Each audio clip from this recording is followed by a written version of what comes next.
Bonjour et bienvenue à tous. Le 55e anniversaire de percussion entre la force publique coloniale belge et de manifestants dont la plupart revenaient d'un match de football au stade Père-Raphaël de la Kétul est célébré aujourd'hui. Une tension qui s'était soldée par des morts reconnus martyrs de l'indépendance. Pour bien circonscrire l'essence de cet événement historique, des conférences ont été organisées hier à l'INCA par des professeurs. Soucieux de l'histoire du Congo, ces passionnés d'histoire ont voulu retracer les faits marquant la date du 4 janvier 1959. C'est là en vue de permettre aux Congolais de bien cerner les événements tels qu'ils se sont déroulés. Il est important que notre jeunesse cultive le devoir de la mémoire.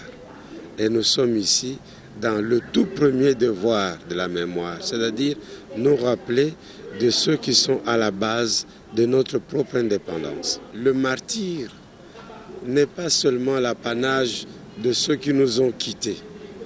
Le martyre, c'est également une voix qui est à portée de nos mains. Et que si nous voulons que ce pays aille de l'avant, il faut qu'il y ait également des gens qui peuvent accepter d'aller à contre-courant pour faire en sorte que ça aille mieux. Et qu'ils le fassent parfois même jusqu'au sacrifice de leur vie. Plusieurs exposés fructueux ont étoffé ces échanges, à savoir de la vie du tout premier président de la RDC à la légendaire place Imka. C'est une place capitale et ce qui m'étonne, c'est que les Congolais ne semblent pas s'émouvoir, alors qu'il fallait connaître sa propre histoire. Nous avons un devoir de souvenir. Un devoir de souvenir parce que sans ces martyrs-là, nous ne serions jamais indépendants. D'ailleurs, il y avait un plan de 30 ans qui voulait que l'indépendance vienne après 30 ans et qui vous dit que ça pouvait venir. Donc cette journée-là est très importante pour la population. C'est une journée qui doit être considérée comme pour tous. Ce n'est pas une journée de la Bako, mais c'est plutôt une journée nationale. C'est en marge de la commémoration des martyrs de l'indépendance prévue le dimanche 4 janvier 2015 que cette conférence débat a été organisée sur cette même place riche en histoire de la République démocratique du Congo sous le thème « Le rappel historique des événements du 4 janvier 1959 ». Au-delà de réflexions des élites, d'autres personnes se sont exprimées, elles aussi, sur la portée historique de l'acte posé par ces héros sous la colonisation. Kasavubu yende azali premier bourgmestre na katiaka ya commune Kasavubu et puis ayaki kobima lisusu président. C'est pour cela batia symbole na ye awa na quartier na ye Kasavubu et puis place oyo tozo se rappeler tozo ki pe lipanda na biso awa na Kipwanza. Ça nous inspire beaucoup dans le sens que on ne peut pas l'oublier parce qu'il a beaucoup fait pour ce pays, c'est déjà un grand synonyme pour notre pays. Je suis camerounais et par rapport au monument que j'ai en face de moi, quand je passe ici au rond-point Kimpwanza, quand même, ça me fait du bien de voir un tel monument. Ça fait la fierté non seulement du peuple congolais d'avoir eu un président comme Joseph Kasavubu, aussi ça fait la beauté de la place et j'encouragerais ce genre d'initiative pour d'autres carrefours et pour d'autres personnes qui ont marqué l'histoire du pays. Et lié à l'histoire parce que ici un président qui a pu diriger d'abord ces pays, juste quand le pays est sorti de la colonisation, quand il fut le premier président de ces pays, vous savez que c'est pas une mince affaire, vous voyez. Quand on est le tout premier président de ces pays aujourd'hui, la République démocratique du Congo, comme nous appelons tous, vraiment ça nous rappelle beaucoup d'histoire. C'est pas pour rien. Bon, je suis un nouveau dans cette ville. Quand j'arrive ici, on appelle le rond-point Kipwanza, mais par ma grande surprise, je vois c'est le monument du fait président Joseph Kasavubu. Honneur à la mémoire de ces anciens dont les sangs versés a constitué les déclencheurs de l'émancipation du Congo il y a 55 ans. Léger désagrément ces derniers jours des festivités pour un débrouillard habitué à vivre le jour et confronté au manque des ressources. Les Congolais avaient pris conscience. Ils devraient plus accepter l'émancipation comme les colons voulaient les faire après 30 ans, selon la conférence qu'on nous a donnée tout de suite, parce qu'à cette date-là, les colons pensaient que l'indépendance ne pouvait venir que 30 ans après. par rapport à nos calculs aujourd'hui, nous pouvons dire vers 1985. Mais les Congolais de l'époque, vu ce qu'ils vivaient au quotidien, ils avaient estimé que 30 ans après, c'était trop tard et qu'il fallait absolument obtenir l'indépendance du Sud. Si nous sommes comme aujourd'hui indépendants, c'est à cause de cette journée d'aujourd'hui. Le 30 juin que nous parlons, cette journée-là, c'est une convention entre notre pays et les colonisateurs. Tandis que la journée proprement dite, qui avait poussé à nos colonisateurs de nous donner l'indépendance, c'est la journée d'aujourd'hui. Je voulais seulement que cette date soit valorisée, que les jeunes puissent comprendre qu'est-ce qui s'est passé, que ça ne puisse pas passer comme inaperçu. Donc ça doit vraiment être une date historique. Puisque à ce jour-là, je crois, s'il y a eu des gens qui sont morts, donc ce sont aussi des jeunes. Les colonisés s'étaient mobilisés contre l'occupant belge et aujourd'hui les pays doivent faire face au péril de rebelles rwandais des FDLR opposés au désarmement volontaire dans l'est de la RDC. Le ministre de la Justice et garde-sceaux a réitéré hier que ces récalcitrants seront désarmés de force comme décidé par la SADC et la CIRG, la Luanda. L'ultimatum à cet effet a expiré depuis avant-hier. Il est estimé à environ 20% l'effectif total des combattants FDLR ayant désarmé sur le 1500 attendus pour cette opération. Dans un communiqué lu ce vendredi dans la soirée sur les antennes de la radio-télévision nationale congolaise, le ministre de la Justice et garde de Sceaux a donné la position de la RDC en rapport avec l'expiration le 2 janvier de l'ultimatum lancé à ces rebelles. Alexis Tambwe Mwamba a affirmé que l'option militaire devient inévitable face à ce rebelle hutu rwandais qui refuse de désarmer. Dans une interview accordée à notre rédaction, le coordonnateur national de la CIRGL avait déclaré, je cite, « La CIRGL va se réunir pour faire le constat des efforts consentis et le problème qui se pose. » Fin de citation. Il précisait et confirmait l'action militaire au cas où ces rebelles hutu rwandais résisteraient. Pour leur part, les FDLR demandent toujours et en vain à l'ouverture de l'espace politique dans leur pays et même un dialogue rejoignant en cela une partie de l'opposition rwandaise. Ce que ne veut pas entendre le Conseil de sécurité de l'ONU, ensemble avec les États-Unis en tête, ainsi que le Rwanda et l'Angola. L'option militaire est donc en gestation et devrait être validée lors du prochain sommet SADC-CIRGL qui se tiendra en mi-janvier.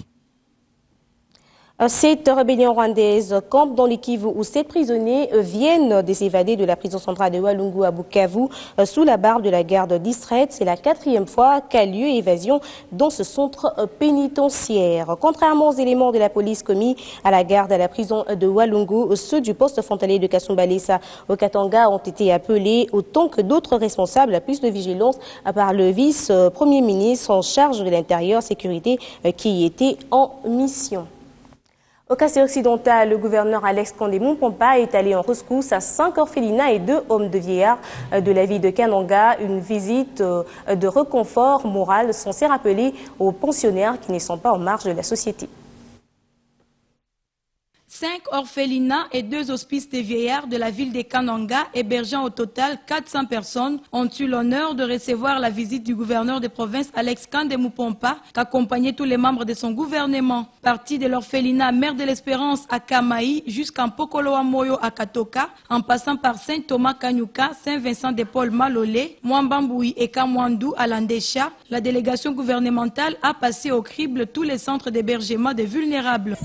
Mais ça devient une tradition instaurée par le gouvernement provincial de venir aussi tous les 1er janvier partager le peu qu'on a avec les enfants qui sont dans les orphelinats, venir les consoler et leur dire que leur gouvernement est là, il ne les abandonne pas. Voilà, c'est ça le véritable sens de nos différentes visites dans les orphelinats et les homes de vieillards. Il ne faudrait pas que cette catégorie de la population se sente abandonnée.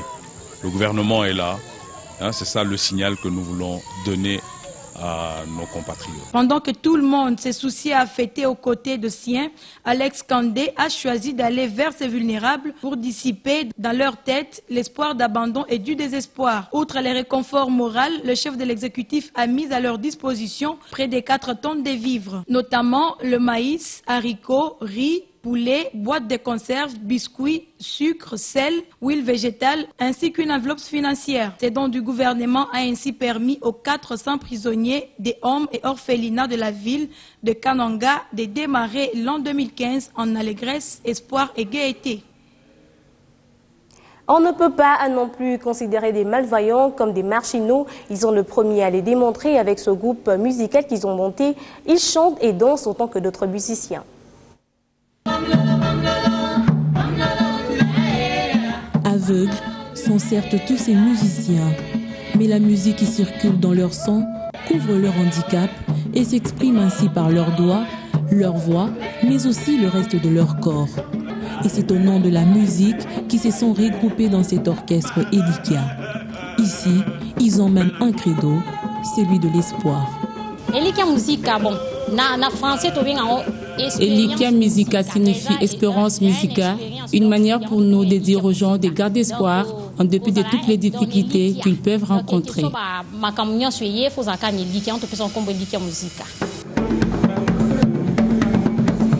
Pour ces apprenants de l'INA, il est temps de considérer les efforts et laisser la musique parler. D'abord, la musique est d'abord un don. Je suis allé la perfectionner à l'école. Et c'est grâce à l'INA que je sais chanter.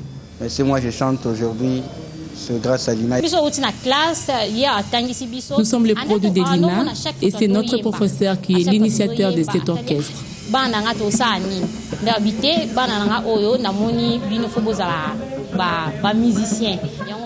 Ensemble, nous avons composé des chants, sommes allés en studio et avons fait des clips. Au-delà de tous ces talents, ces artistes rencontrent beaucoup de difficultés. Nous évoluons sans producteur jusqu'ici et nous sommes butés au problème des déplacements. Ces musiciens aveugles caressent un rêve, faire parler d'eux comme leurs prédécesseurs au niveau national qu'international. Plus de l'avant. Parce que notre souhait est que nous évoluions, car ce groupe est grand étant donné qu'il est composé de 17 membres. Donc, les orchestres pour ça que parce que quelque part, mais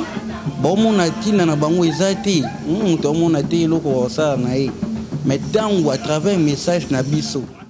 Nous voulons avoir une grande renommée et donner de l'espoir aux autres aveugles qui ne savent pas à quel sens se vouer.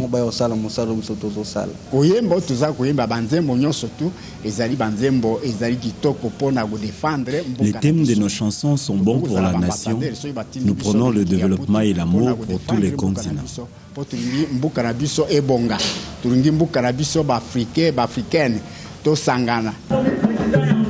C'est donc parti pour une aventure qui dira très vite son nom grâce au talent et la détermination des musiciens.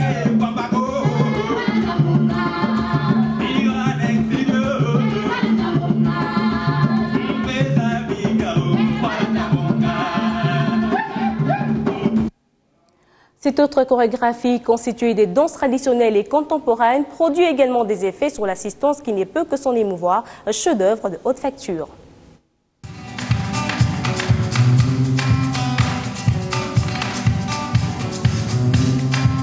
Chaleur festive dans l'acte 2 de la plateforme des arts de la scène du KVS. Comme au premier numéro, des spectacles grandeur nature ont été présentés au public de l'Institut français Al de la Gombe. Au menu, danse et musique essentiellement.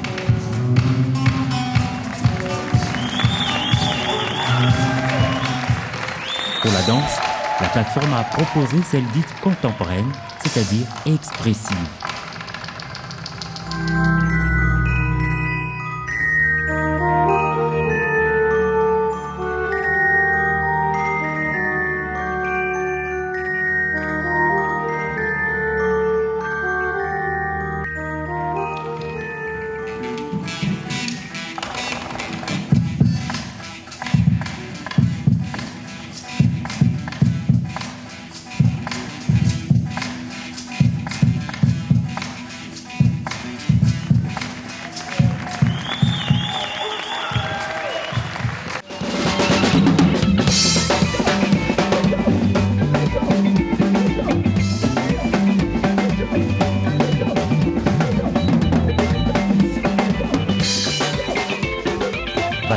d'échange et de collaboration, la plateforme voulue internationale a notamment permis au public quinois de faire la connaissance des arts visuels étrangers et décerner leurs particularités, comme ce fut le cas lors du spectacle Slovak Dance Collective, un groupe de danseurs slovaques et belges.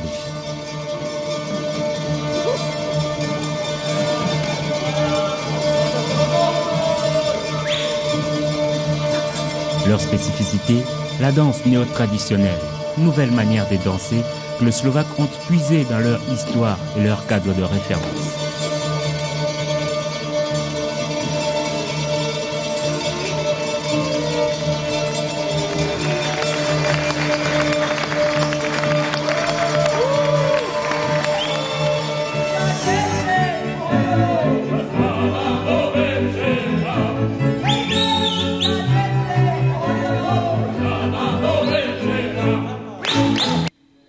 C'est par cette note culturelle que nous mettons un terme à cette édition d'actualité. Excellente journée dominicale à toutes et à tous.